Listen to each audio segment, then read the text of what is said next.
How to fix WhatsApp Business broadcast problems. This tutorial shows you how to resolve issues with broadcasts not sending or delivering properly. First, open WhatsApp Business.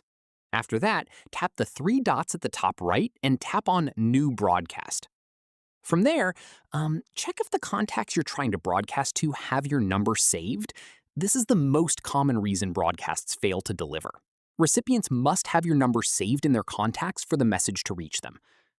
Right here, if your broadcast list already exists, tap on it and check the recipient list. Remove any contacts that may have changed their numbers or deleted their accounts. Next up, make sure your internet connection is stable. Swipe down from the top of your screen and try switching between Wi-Fi and mobile data.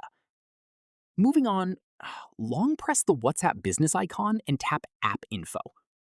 From here, tap on Storage, then go ahead and tap Clear Cache.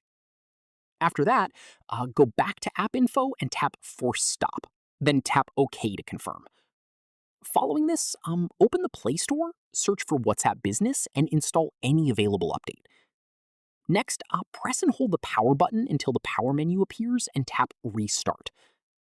Finally, once your device boots back up, open WhatsApp Business and try sending your broadcast again. In most cases, this fully resolves the issue. Hope this helped you out. If it did, give it a like, subscribe for more WhatsApp tutorials, and tap the bell for updates. See you in the next one.